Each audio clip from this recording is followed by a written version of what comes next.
exchanged documents on on Saturday at around 6 p.m. And that is the only reason this witness is a fairly short witness. And in our summons, we requested that he avail the original register. There is only one original register, and this is the original register he has brought for all the letters and all the correspondences that are served on the county assembly. So I would implore Honorable Speaker, and I would seek your guidance as to whether you can assist us to make copies so that they are availed to members, or the original register can be circulated to members. I'm lost, Honorable Speaker.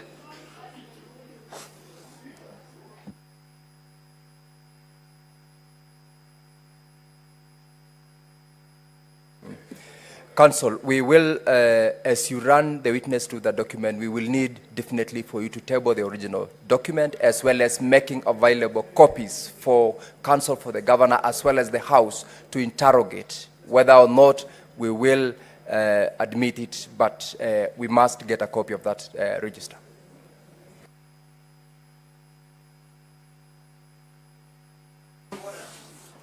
Senator Faki, what's your point of order? I'm trying to understand this procedure. You know, what I understand is that whatever evidence that was before the county assembly is what was brought here. Now, if they are bringing in new evidence, I don't think it is admissible. Senator Faki, if you followed the proceedings in the morning pursuant to the application made and the ruling of the Speaker, the reason as to why we have this witness is on the basis of that ruling. That has not been vacated. We are proceeding to deal with it. Senator Kajwang. Mr. Speaker, it will be academic for us to proceed in the manner that has been suggested by the Council for the Assembly, because we cannot listen to the submissions and entertain the interrogation if we do not have visibility of the documents or records. We are the judges in this matter. We are not spectators. And Mr. Speaker, I know there is a past impeachment proceeding where we found ourselves in such a situation, where a witness had been summoned and the documents had not been availed to members of the Senate, and the Speaker, sitting where you're sitting, Mr. Speaker, sir, made a ruling that we could proceed with the next witness, and if we don't have the next witness, then the House could consider listening to the testimony of the witness tomorrow in the morning, when all members are able to be seized of the records or the substance that he wants to use to convince the Senate. Therefore, Mr. Speaker, let's not do an academic exercise. Senator Kajwang, the ruling I've made is to the effect that we get a document in the form of register for purposes of the members to interrogate, as well as the counsel for the governor. This is the last witness by the County Assembly, and they have limited time. You know, we are prosecuting this motion within limited timelines, and therefore we will, in the next 5 minutes, be able to conclude on this particular document availed to members. Then we close on this particular case. For now, the position is we will avail the document they will rely on, as well as, if any, important comments they would want to make or interrogate on the evidence that already had been supplied by both parties. I do not want to deviate from that early ruling. We will give them a few minutes to avail that document, then we proceed.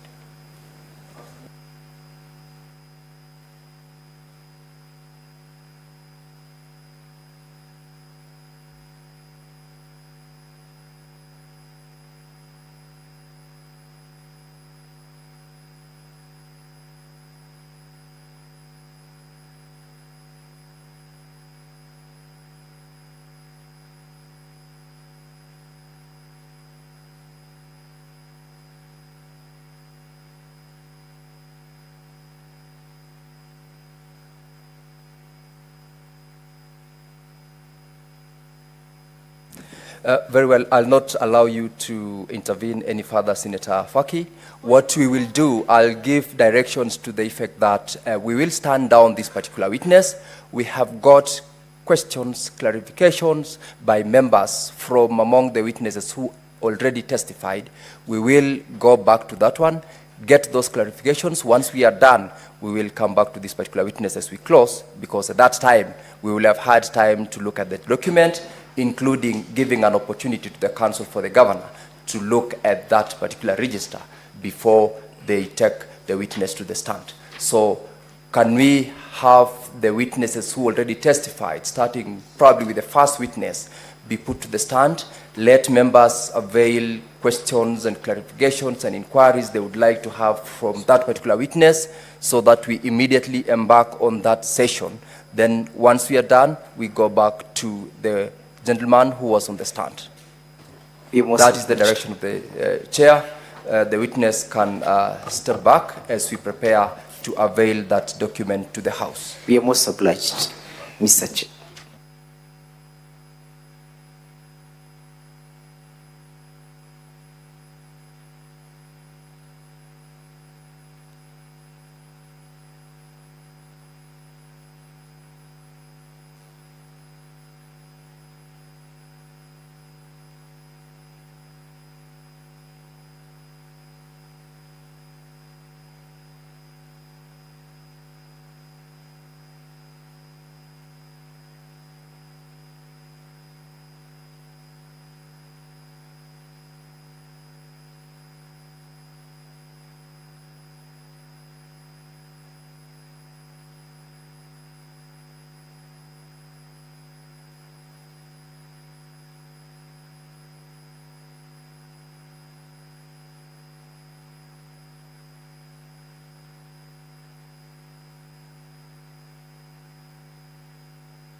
Now, honorable members, the witness is already here, and for purposes of time management, we will take questions and clarifications from the witness. Each member is required within under 2 minutes for purposes of their questions to inquire, to ask, to get clarification, because we have got 1 hour starting from now.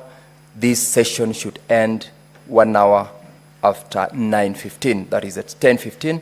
And from my dashboard, I can see the request which are from members is almost to everyone in the House. So when you have the opportunity to ask, kindly do so under 2 minutes, because if you do not, make sure you go straight to the question, straight to the inquiry you want to make. Do not unnecessarily waste time in laying a lot of foundation. So I'll go straight to Well, whoever is not in will forfeit, of course, the opportunity. The next online, Senator Roba. Senator Roba is not in. Senator Joe Newton. Thank you, Mr. Speaker, for this opportunity, and I think I want to seek clarification from the witness, and I hope she's listening, Mr. Speaker. Mr. Speaker, there was a video that was played that showed one person that was said to be an activist in Meru talking about something very malicious against the Senate. Mr. Speaker, I would like the witness to tell us the circumstances surrounding those comments. Mr. Speaker, and number two, there was a fire in the witness's compound, Mr. Speaker, but looking at the image on the video, the fire was just next to the wall. There was some goods that would have been destroyed by this fire, but which did not catch fire? Would the witness clarify exactly how the fire that was supposed to be damaging to her property actually fell just next to the wall? Mr. Speaker, in conclusion, I would like the witness to clarify and tell us, because there is a claim that there was a particular disease that was killing cattle in Meru, Mr. Speaker.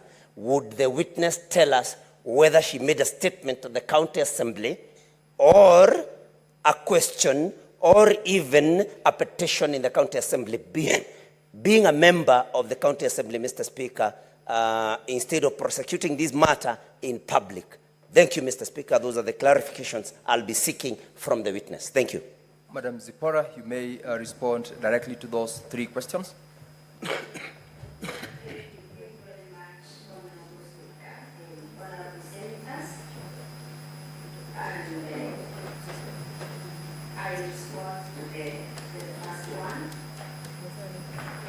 The comments made by the activists against this house, this honorable house, I started by saying I regret those comments. They are not part of, they don't form the opinion of the County Assembly of Meru on the opinion of this house. And I also trust they don't form the opinion of the Meru people. And according to the video, because I was not present in that meeting, it shows that there was some, the video shows that there were some prayers for the late blogger that we've talked about. And it is in those circumstances that the person who talked about or who gave those comments commented on that.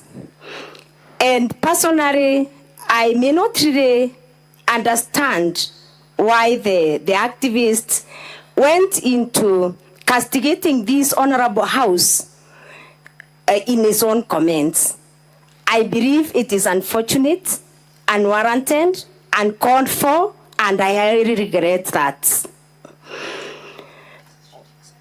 I personally also disassociate myself from the comments. I don't share the same opinion. You have answered that one. I want you Yes. to answer the second and third question in under 1 minute. We are running against a crazy timeline. Thank you, Honorable Speaker. Well guided. On the second question on the fire, I informed this house, and I again submit that the fire was thrown into my home from the fence. It did not originate. It did not originate from my house, and then there is some distance between the cow shed that you saw and the wall, that is the fence. And that is the reason as to why it was not able to burn the cow shed, because there is some distance. And again, the watchman who was awake at that particular time, you could see him coming and trying to find out what has caused the fire with a torch. And it is from that instance that the watchman woke up those who take care of the cows to come and assist him put off the fire.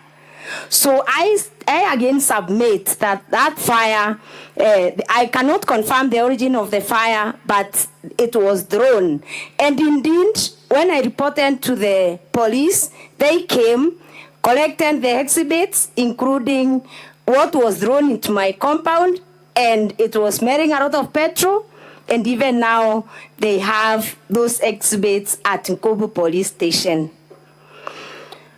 On point number 3, I submit that the disease that the farmers from Moruko were talking about was the rampant skin disease. And indeed, I submit to this house that I'm also a farmer. I do farming. I also end a challenge. But I submit that I did not seek a statement in the County Assembly of Meru. I did not file a petition, but I can say I have sought over 15 statements of other issues in the County Assembly of Meru. Thank you, Honorable Chair. Thank you. I will allow Senator Manzo, Daniel Tonga, and shortly after Senator Manzo, I'll ask Senator Wakoli to also ask both so that you answer the 2 senators at once. Senator Manzo.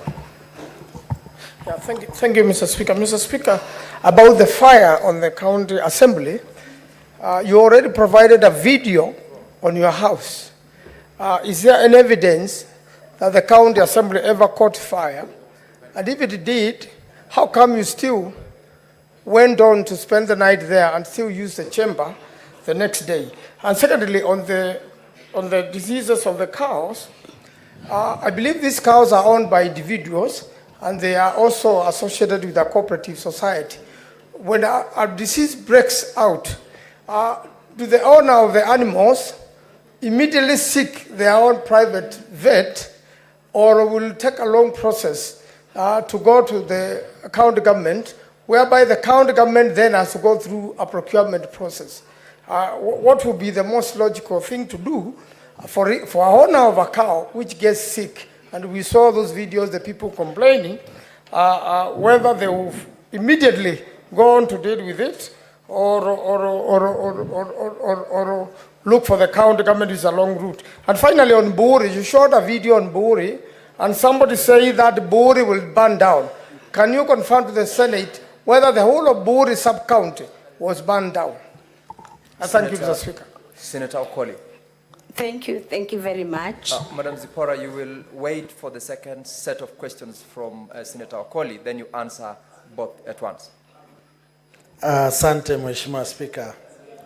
Ningependa kumuuliza Mheshimiwa MCA katika mkutano wa wakulima pale ambapo ng'ombe walikuwa wanafariki kutokana na ugonjwa wa ngozi. Mheshimiwa Spika, naomba utulivu kati ya viongozi wenzangu. Majority Leader and Senator Argay, please allow Senator Wafula to be heard in silence. Asante Mheshimiwa Spika. Ningependa kujua iwapo katika mkutano huo kulikuwa na maafisa wa kaunti ambao walijiunga nawe kushuhudia vifo vya ng'ombe na mifugo kwa sababu ya maradhi ya ngozi. Na jambo la pili, katika jumba la county pale ambapo mlikesha usiku kwa sababu ya hofu ya kushambuliwa, iliweza kunakiliwa katika vitabu vya jumba lenu la wakilishaji wa wadi kwamba maisha yenu yako hatarini, na kwamba tukiangalia stakabadhi za chumba chenu tutaweza kuthibitisha kwamba ni haki na ni ukweli kwamba viongozi walikuwa wametafuta hifadhi kwa sababu ya shutuma ama vitisho mlivyokuwa mnapata kutokana na kazi ambayo mlikuwa mmejitwika katika kaunti yenu. Asante Mheshimiwa Speaker. You may now proceed to respond to those questions. Thank you very much, Honorable Speaker and the Honorable Senators. On about the fire in the assembly, I submit that I was inside the assembly, and the fire started. The fire.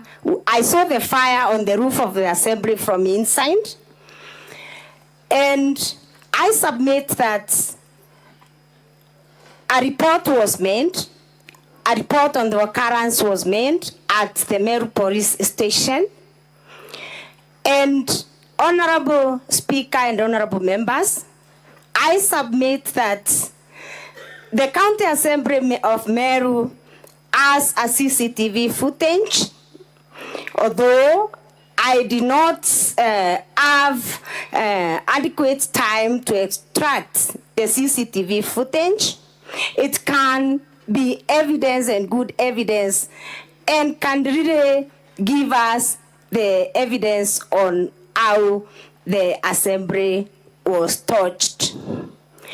Then on the disease, I would want to know that it is true that the individual farmers take care of their animals, especially when the animals have some problems. But I submit that the issue of vaccination is a very, very big issue that is usually done by the government, simply because the farmers cannot be able to keep those vaccines. There is no single practitioner, private practitioner who vaccinates the cows. The practitioners cannot. Number two, the farmers may not be able to.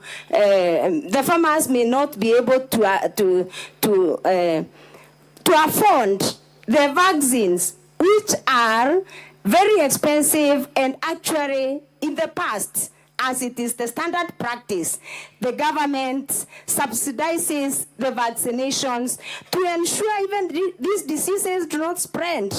Because a disease can be read by a farmer who is ignorant, and then it spreads, and this disease wipes out all the cows.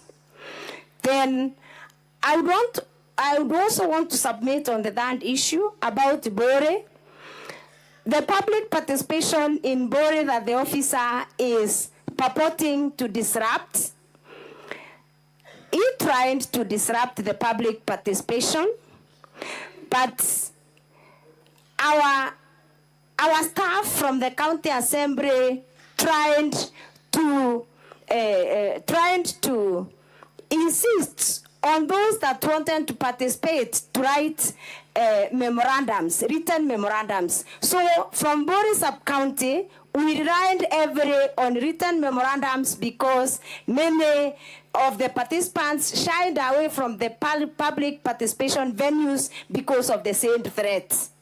Thank you, Honorable Speaker. Sorry, the second question. I'm sorry, Honorable Speaker and the members. Proceed.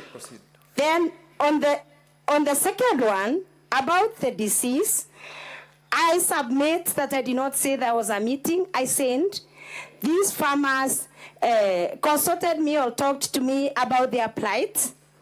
They explained to me that they suffered these losses, and we did not have any meeting. And I submitted that immediately I got the report. I called the director, livestock production and veterinary services, to find out why the county, as it is the norm, was not vaccinating cows at this particular time. And that is the great effort that I made, and it was to no avail because we did not get any assistance. On the county assembly, again, I have noted that the county assembly, the reports by the investigators indicated that it was a petrol bomb and I read those charges here. It was a petrol bomb that was thrown. It was actually,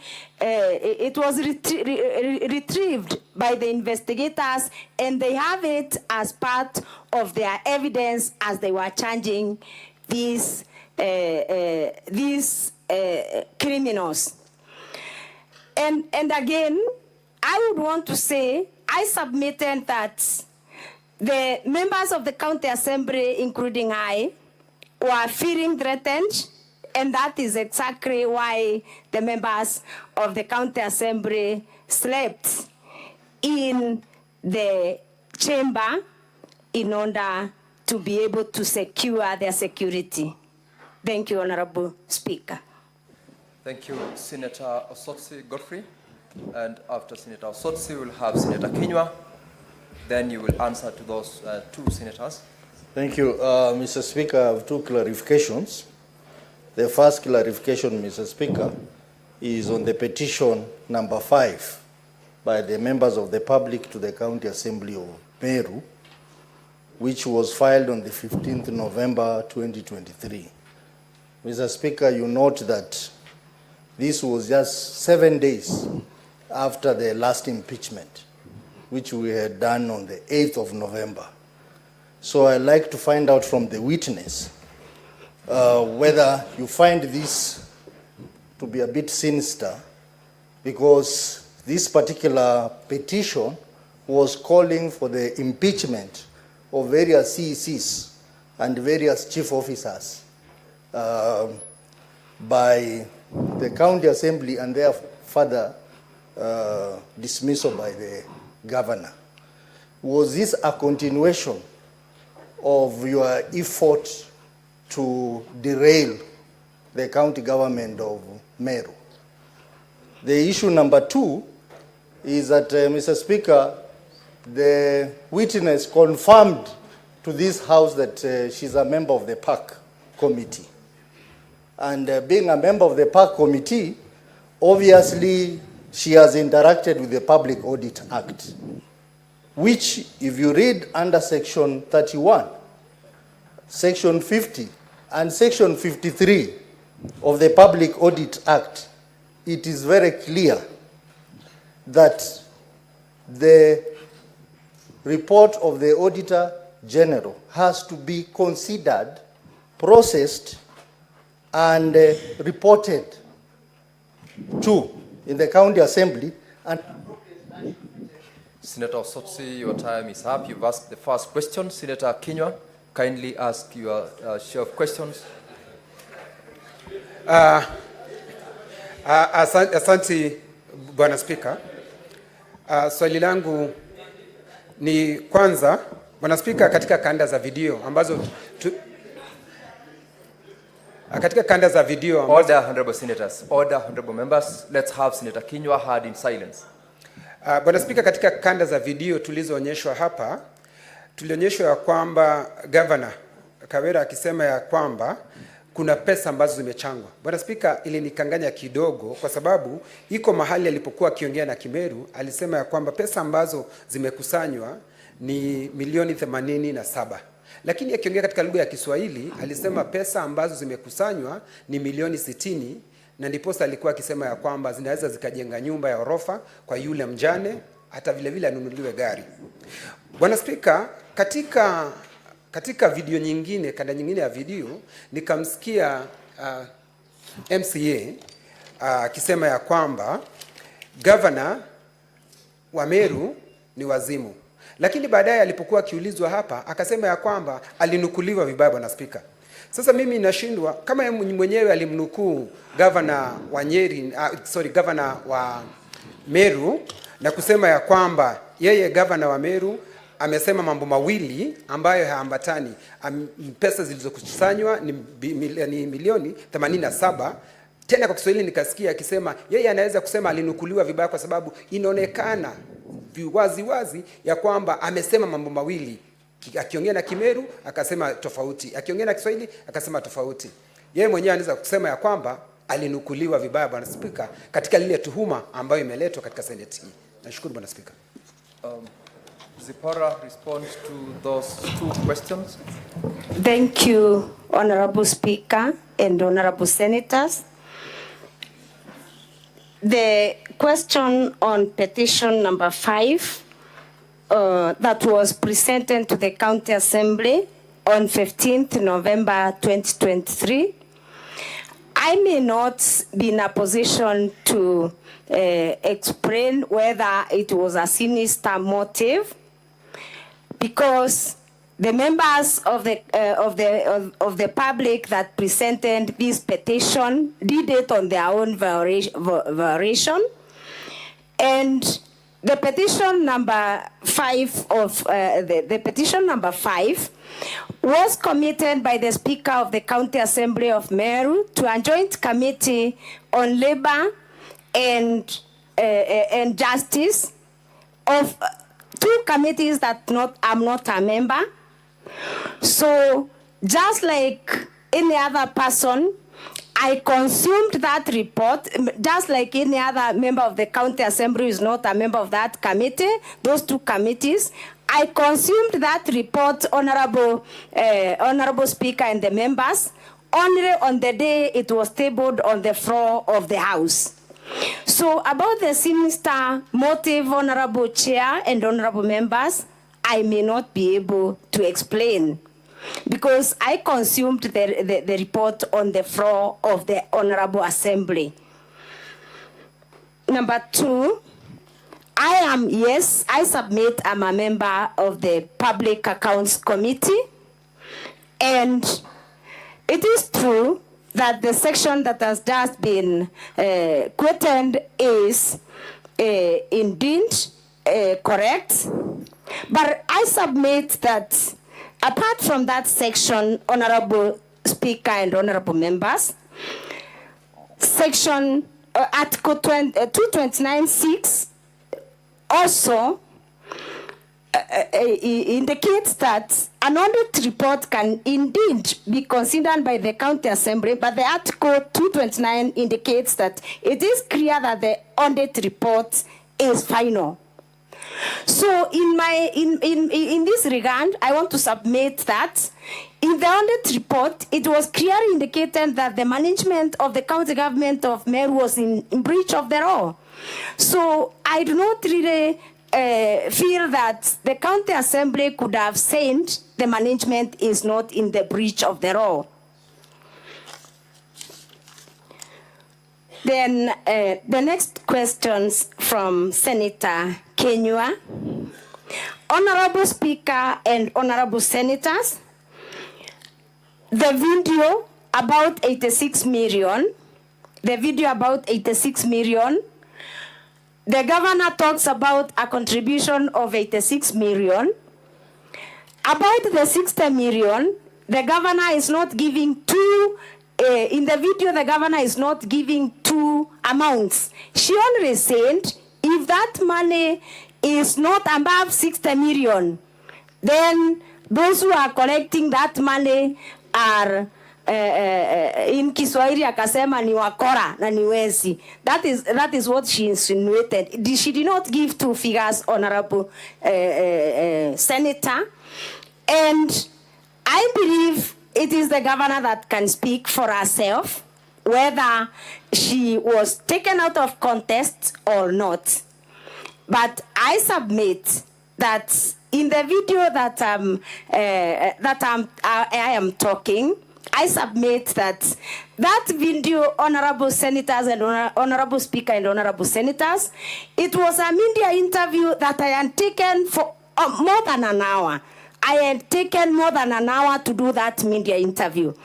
Although I said I cannot remember the dates, I submit that I had talked about so many governance issues that if that video was played in full, I would be able to explain the context, the circumstances under which I made that comment. That is why I feel it was out of context. Thank you, Honorable Speaker. Answered the questions. Senator Okech Eddy and Senator Mundigi, in that order.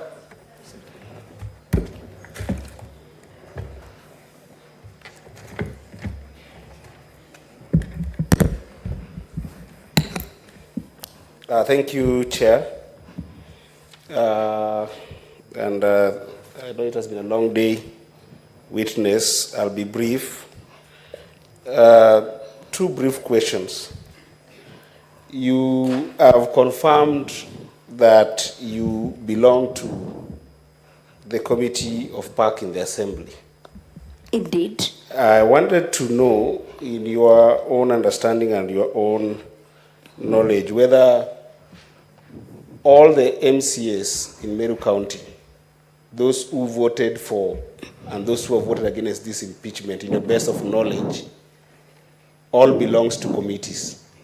And if they don't, belongs to any committees, would you advise this House under what circumstances those that don't belong? And then the last question is on PAC, still on PAC. The question that you were asked by Senator Sosi is still not exhaustive to me. And if you look at Article 2298 of the Constitution, read together with Section 31(5) in particular of the Public Audit Act, the question is more of the responsibility to you as a member of PAC and to the Assembly as a whole, that in your best of knowledge, this is your evidence in chief, in your best knowledge possible, was this report considered and thereafter? Senator Aid, your time is up. Senator Mudige. Asante, Bwana Spika. Mheshimiwa, swali langu ni kuhusu kilimo. Mambo katika kaunti zote, kila kaunti iko na kamati ya kilimo na mifugo. Ng'ombe 20 ilikufa na ng'ombe moja ilikuwa inatoka shilingi 1200 kwa kijiji moja, na kila kijiji iko na mbuzi na kondoo, pia hata ngamia, hata punda. Wakati ugonjwa iliingia mpaka ilishika isile vitu.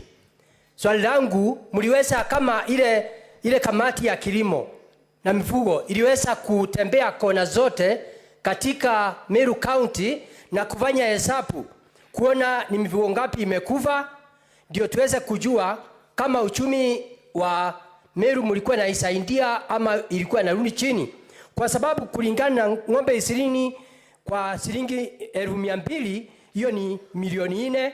Ukihesabu kwa county, kwa wondi zenu mko na wondi 45, hiyo pesa inakuja kiwango ya juu sana. Mliweza kufanya hesabu, mliweza kupata wakati wa kusaidia ama mlifanya namna gani ndio muweze kuinua uchumi wa Meru juu ya hizi mifugo? Asante, Bwana Speaker. Madam Zipora, respond to those questions. Thank you, Honorable Speaker and Honorable Senators. I would want to confirm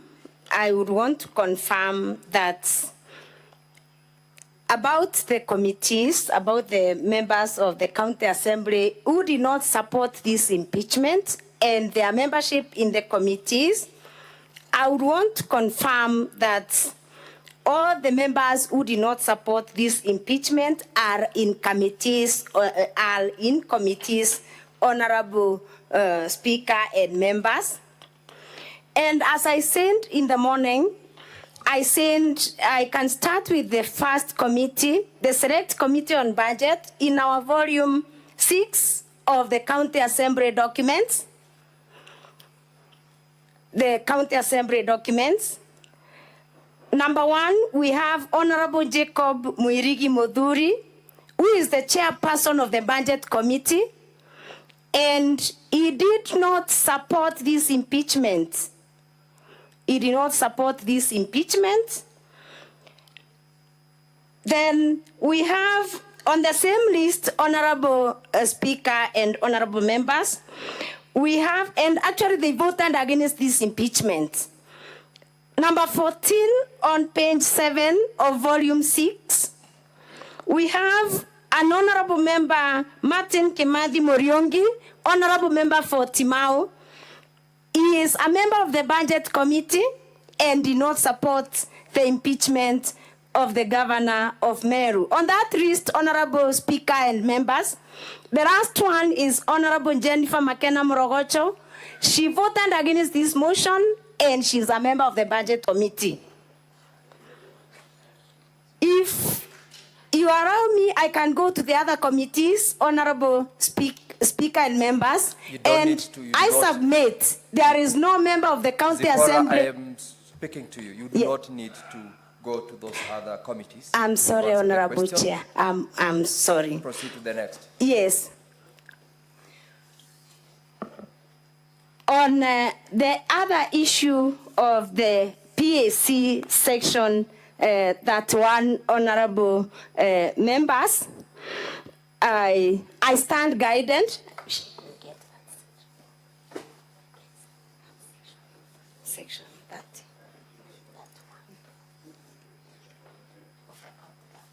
Sorry, the honorable senator can just repeat that question and give me the section that he referred to. I'm sorry I did not get it right, Honorable Chair.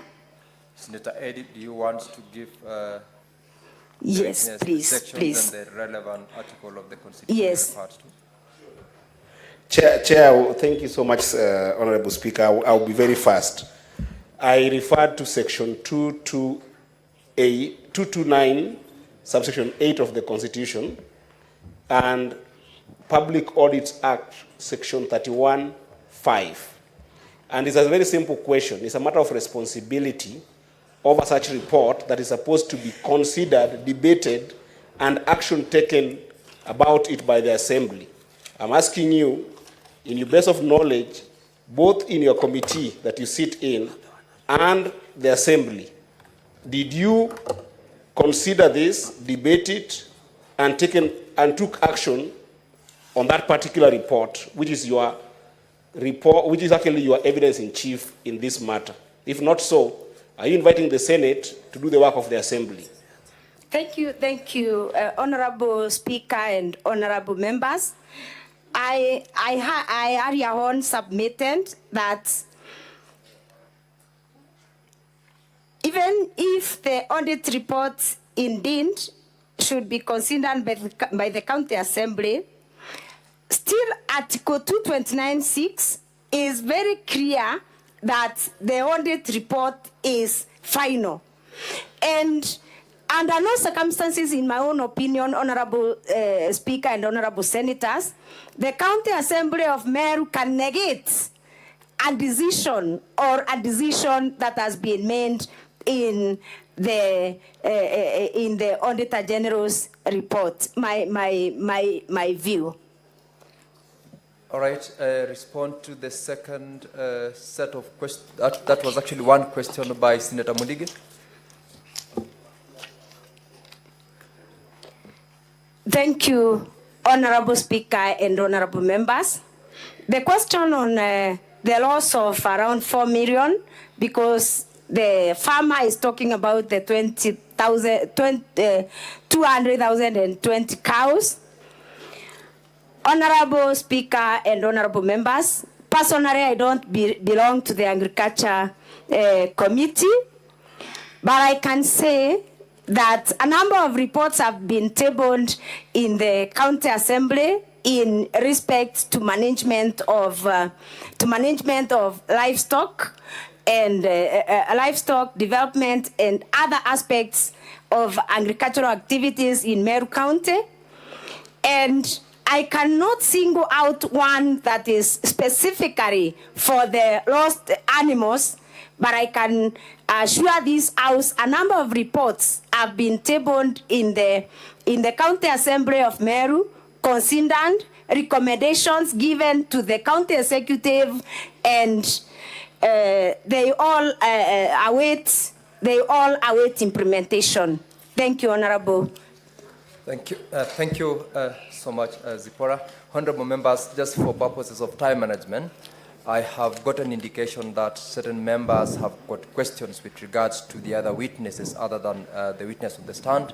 I would like to know, for purposes of now allowing who to speak from the dashboard, because I have got only one so far, and we have expended 30 minutes of the 1 hour that is available. So kindly give that indication so that we can get to know how to manage the time with Madam Zipora. For now, Senator Beth Siongol and Senator Munkatana, in that order, can ask their questions. Thank you, Mr. Speaker, for giving me this opportunity to ask Honorable Zibora 2 questions. But before I ask the questions, Mr. Speaker, allow me to make this declaration. It is interesting. Senator Beth, ask the question. It is interesting, Mr. Speaker, for a woman to bring a motion against another woman, and also to line up 3 women witnesses against another woman. The first question, in regards to video VKM 09. Madam Zibora, you declared the county, the governor's seat vacant. The question is, I know you are not speaking for IEBC anyway, but I want to ask, if you have been operating as a member of county assembly and with other members of county assembly, have you been acting on a county that has no governor? Secondly, on the fire that was on your compound, did you say that the watchman was the one who was taking the video? Thank you. Senator Mungatana. Thank you, Mr. Speaker. The clarification I was seeking, Mr. Speaker, is that maybe first I want to say it pains me as Senator for Tana River, and it pains this Senate indeed that we are where we are again on this matter. And we want to help the people of Meru. Sincerely, your video Senator Mungatana was saying, the video was saying that even if we return this matter, you will go for 6 times. So the question I wanted to ask is that, is there a deeper problem in Meru? And do you think that by sending away the governor, we shall resolve this problem on behalf of the people of Meru, or are we making the problem worse? Just clarify my mind on that. I thank you, Mr. Speaker. Madam Zipora, respond to the question. Thank you, Honorable Speaker and Honorable members, for those questions. And I will start with the first one. Although it's not a question, it was a comment, and I believe it was directed to me. About a woman removing another woman from the office. I submit to this Honorable Madam House. Zipora, yes. That was a comment. Respond to the question. Thank you.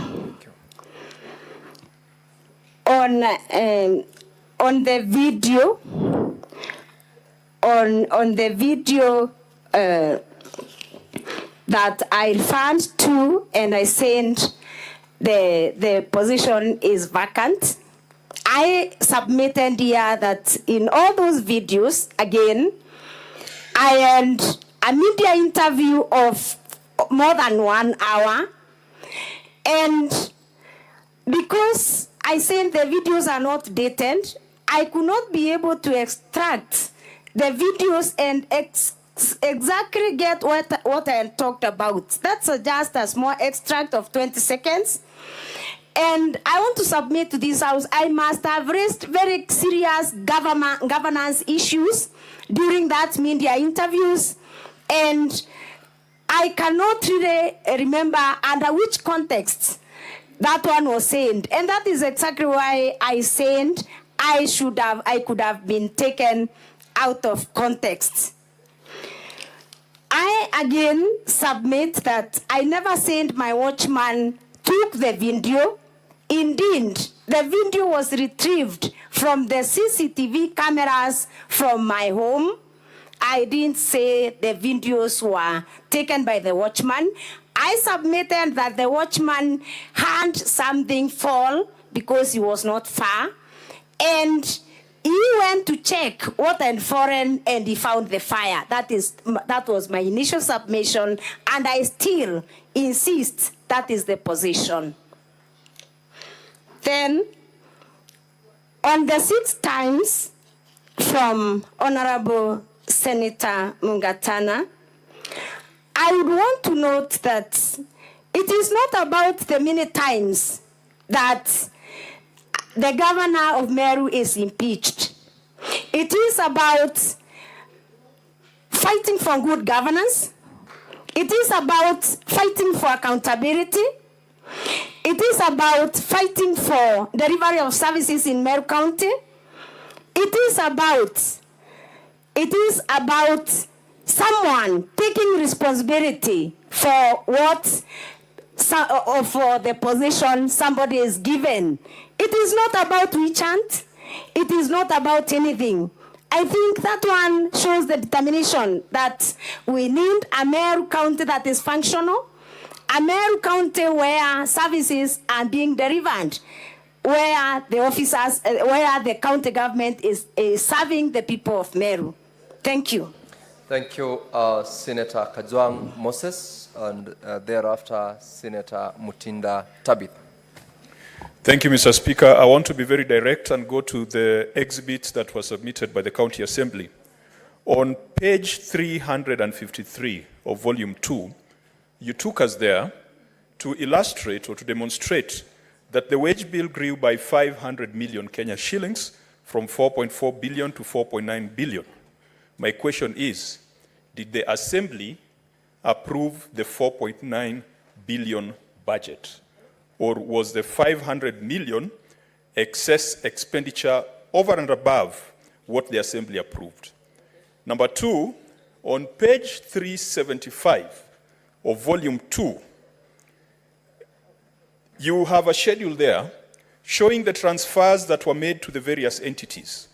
These entities include the Meru Investment and Development Corporation, the Meru County Revenue Board, the Meru Youth Service, and Meru Microfinance Corporation, which in your submission, you said the governor violated the Constitution by not appointing the chairs of the boards.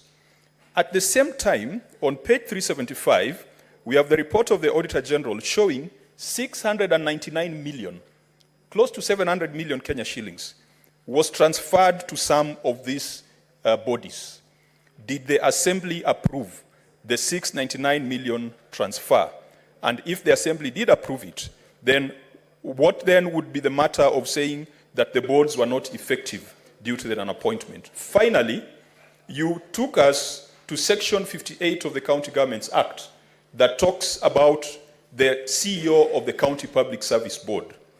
Now, I want to get your views on Section 56 and 57 of the same Act. The head of the County Public Service is the County Secretary. The County Public Service Board works with the County Secretary to ensure that... Senator Kajwang, your time is up. Senator Mutinda.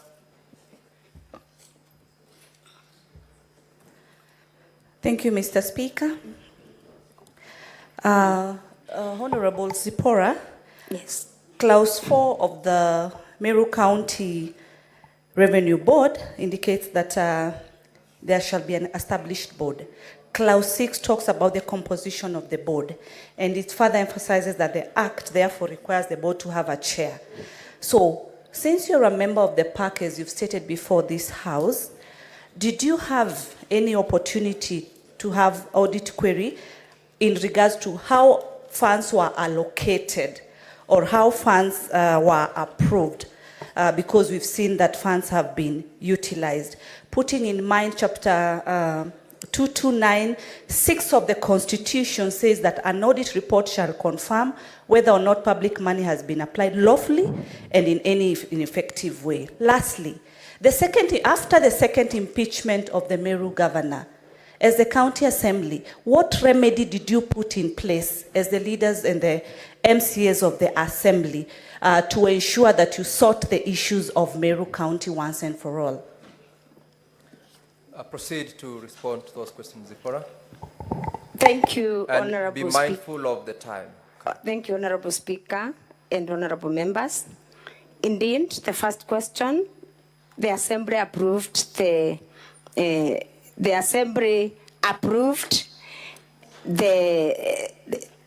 funds, whereas it is the work of the Assembly, of the County Assembly, to approve the funds, whereas it is the responsibility of the County Assembly to approve the funds. Section 30 of the County Government Act mandates the governor of any county to be accountable for the management of and use of the county resources.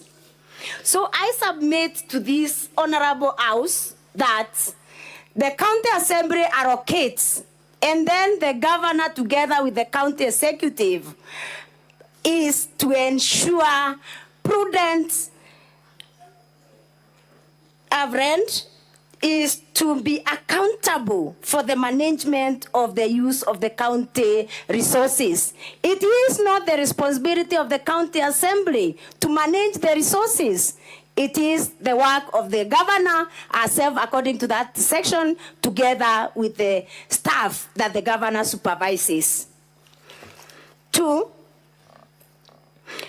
about the Meru county bonds that have not been operational because they were not constituted, I submit that the County Assembly of Meru, through various communications from the clerk of the County Assembly, continued communicating to the county executive that they needed to submit documents to the County Assembly to enable the County Assembly carry out its mandate, documents that were never received.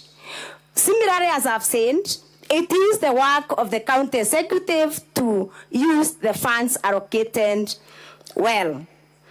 On the issues, the third question, Honorable Speaker and Honorable Members, it is on the CEO of the Public Service Board and the county secretary.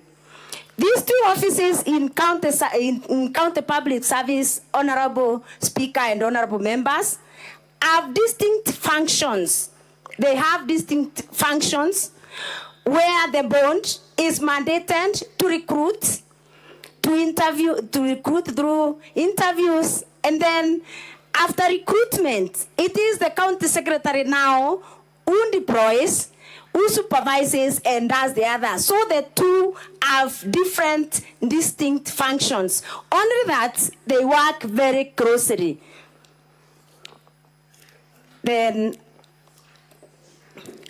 the other question from Senator Mutinda is still on the chairperson of the bonds, and I believe I have already submitted that it is the responsibility of the governor of Meru County and the other officers to ensure the bonds are legally constituted. It is not the duty of the County Assembly of Meru. The remedy about this issue, I've already submitted that the County Assembly has really worked so hard to implore on the County Executive to carry out the mandate of the County Executive in order to make even our work as the County Assembly very easy. Thank you, Honorable Speaker. Thank you. Honorable members, you've got 12 minutes remaining to conclude this session, and let's be mindful of time once you're allowed to ask your clarifications. Senator Ledama and Senator Tobiko. Thank you, Mr. Speaker. Mr. Speaker, let me start by asking the witness to clarify on her last submissions on the failure by the county government to be able to appoint people in these boards. And I want to take the witness to volume 1B, page 53. We look at page 53. I don't know whether you've had a chance to look at it. And Mr. Speaker, this minute of 2 minutes is actually doing us a big disservice. I want you to tell me what page 53, page 57, page 58, page 60, page 61, page 62, page 65, and page 67 of the Governor's response, volume 1B, in terms of the responsibility of the county government, no, the responsibility of the assembly when it comes to the issue of confirming those nominees. Did, volume 1B, did the county assembly ignore the request by the county executive to be able to confirm that? Refer to those and then tell us what that equates to. Secondly, Mr. Speaker, I want to understand whether impeachment equates to oversight. Because in your submission, when you are being taken through your video 17, you are asked by your lawyer in your evidence in chief what you meant by it is in the business of the assembly to impeach. You change your mind, and then later on you said it is the business of the county to oversight. Mr. Speaker, finally, which is very, very important, and I hate the fact that we have so many little time, if on the issue that you were asked by Senator Kajwang in terms of the documents that you presented, what should the executive do if the county assembly fails to approve, one, the nominees? Do those departments stay without operational? Thank you, Mr. Speaker. Senator Perez Tobiko. Thank you, Mr. Speaker. Mr. Speaker, very quickly, I'm very curious, and I wanted the good lady MCA to confirm to us, when is it exactly that she started feeling very insecure to have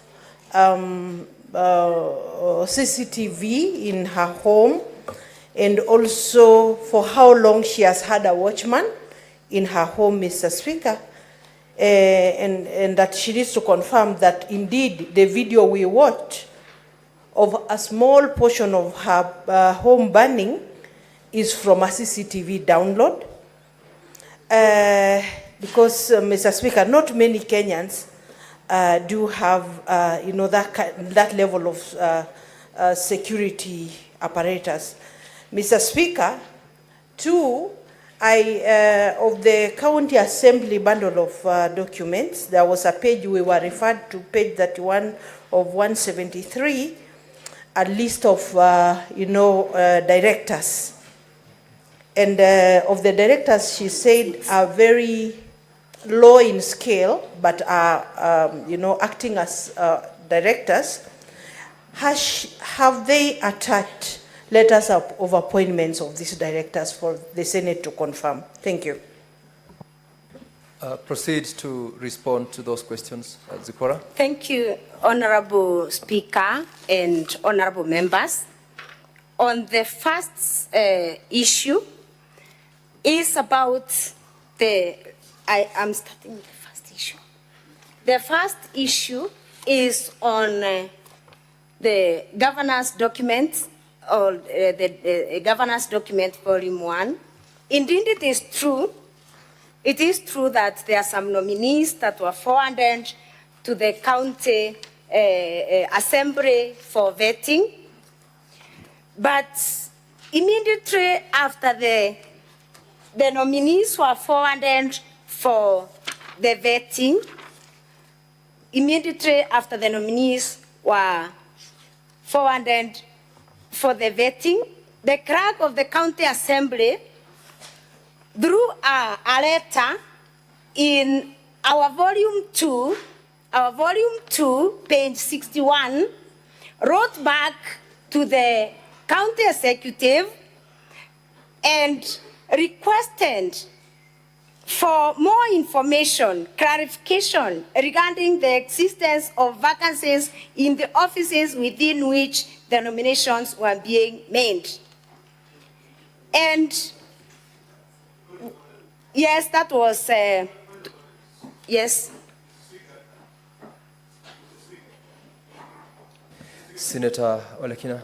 Point of order. I think it's important that the witness refer to the pages that I led her to, because it is specific to the board appointments. If you look at page 53, so we want us to be very clear on that, not to say that we just want clarity. Very well. Witness, please go to those specific pages that you were referred to as you make your responses. Thank you very much, Honorable Speaker and Honorable Senators. I am referring to the letter that the Honorable Senator is talking about. The letter that the Honorable Senator is talking about in the body of the Governor's response is on page 53. And I am saying, in response to this letter,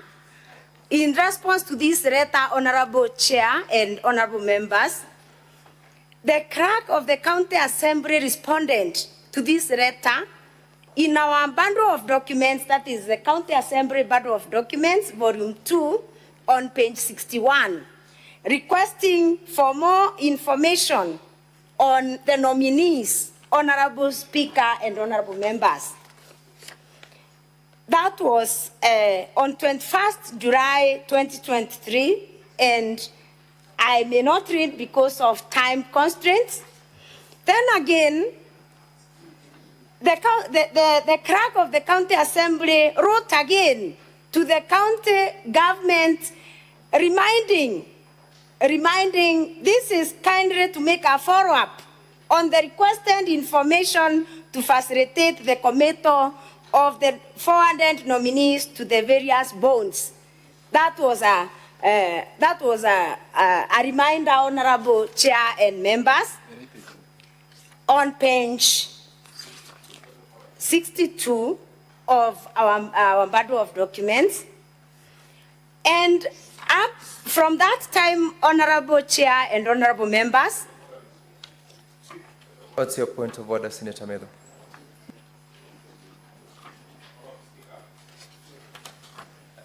Give him the microphone. Honorable Speaker, I think since this is evidence in chief and it will go on record, it is fair that the witness refers to the content of the letter. The letter that the clerk has written would wish to kindly inform you that my office is unable to recommend the same for the appointment to be transmitted to the County Assembly for action. So what the witness is saying, that they wrote to us for more information, it's actually not accurate. The accurate fact is that the clerk said that the County Assembly is unable to process their vetting since the offices have been occupied by other occupants. Madam Zipporah, kindly restrict yourself to the contents of the letter in responding to that particular question, and be very, very mindful of the time that is already out now. Well-guided Honorable Speaker and Honorable Members, I read the second letter. Maybe the Honorable Member was in the first letter. I'm sorry about that. But my submission is that despite the constant communication, the information was not provided, so it became difficult for the County Assembly of Meru to continue with the process. On the second question,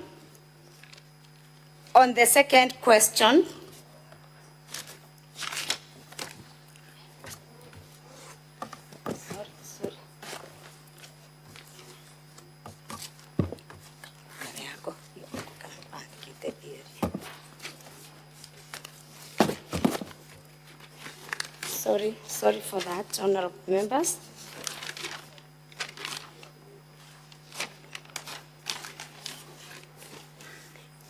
On the second question from Senator Orekina,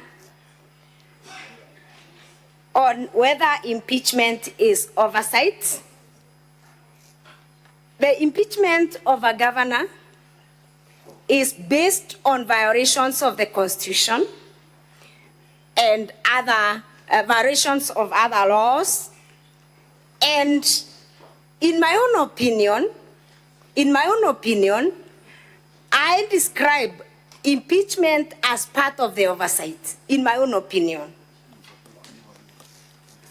Then I believe there's no other question from Honorable Senator Orekina. Then I got questions from Honorable Tobiko through the Honorable Speaker and Honorable members.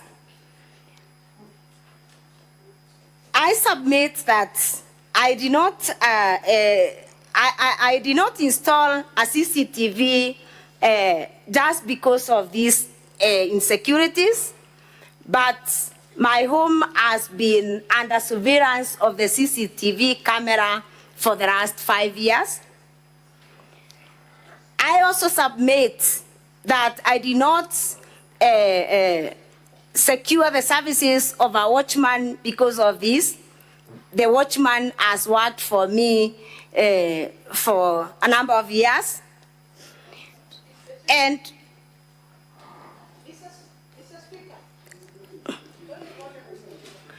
maybe I can paraphrase it. Zipporah, proceed to conclude on that response to the question.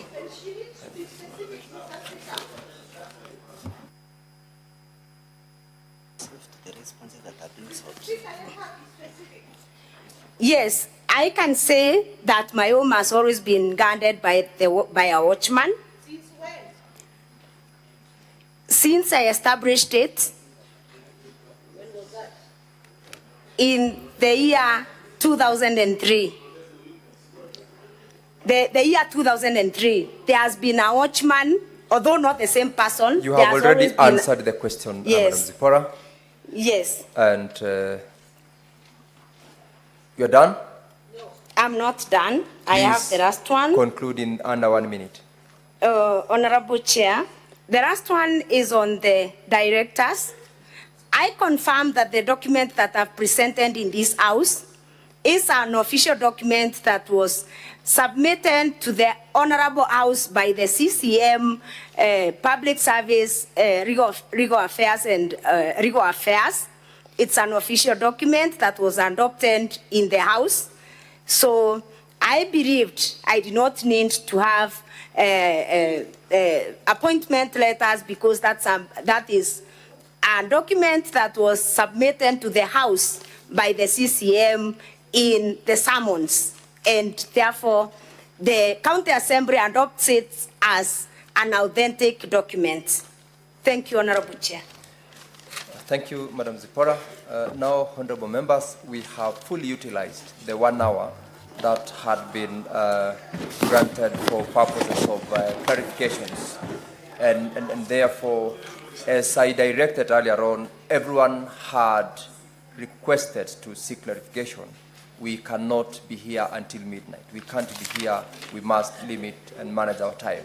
So that session is done. Madam Zipporah, you are excused from this point. And honorable members, we are proceeding to the next honorable members' order. The chair is speaking. Senator Cherargei, order please. Senator Omogeni, order please. We are closing on that part. We have discharged the witness and that session is concluded. Honorable members, the next session is with regard to the second witness who'd been summoned. We stood him down for purposes of the document that he was to rely on to be circulated, and that is the witness whom I would like to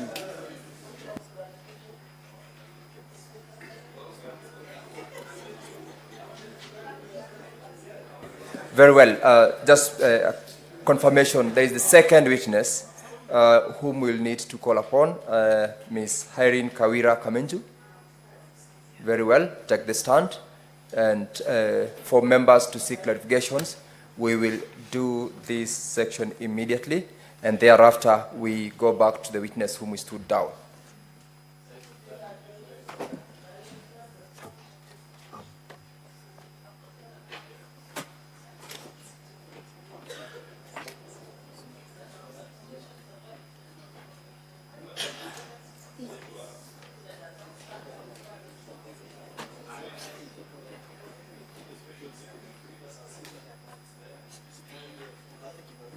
All right, members, with regards to the witnesses who've testified, we've got Madam Kawira Kamenju and Linda Kaki. We will take 15 minutes to seek clarifications with the witness who is on the dock right now, and another 15 minutes with Linda Kaki. Then, once we are done with the two, we deal with Jacob Kirari.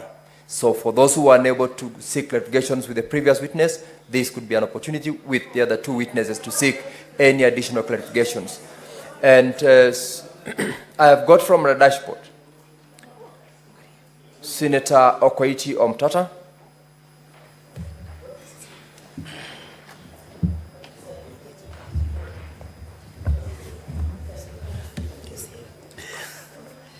Mr. Speaker, sir, thank you for the opportunity. Although I had really prepared to ask the previous witness the questions that I had, but with your direction, I won't hesitate to ask the Land Council, who was before us here.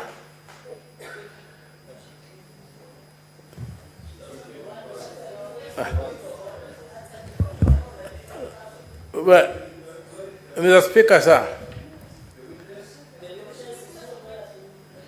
why is the other witness that were... Senator Okoiti. Yes. Resume your seat, please. Resume your seat, Senator Okoiti. Honorable members, the witness who is now on the stand is Kawira Kamenju. If you have any question, any clarification from her, this is the opportunity. And from my dashboard, the person who was ahead was Senator Okoiti. If you have a question to the to the witness, proceed. If you don't have, I'll ask Senator Samson Cherargei. Mr. Speaker, understanding order number 1 of the standing orders of the Senate. Order, Senator Cherargei. Just this is my time. I thought I could use the way Order, I want. Senator Cherargei. Are you asking a question? Yes, I'm asking a question. Proceed to ask the witness any question. But your guidance, because understanding order number 1, which is part of our rules and regulation, if we do not have questions, the mover of the motion was the key witness that we wanted to seek clarification. So, Very Mr. well. Speaker, you know that will affect our judgment at the end of this proceedings, Mr. Speaker, Senator Cherargei, which will take be your very seat. unfair. Resume your seat. I give further guidance. Mr. Speaker, but these are the standing orders. Senator Cherargei, They are not resume your strange seat. to the House.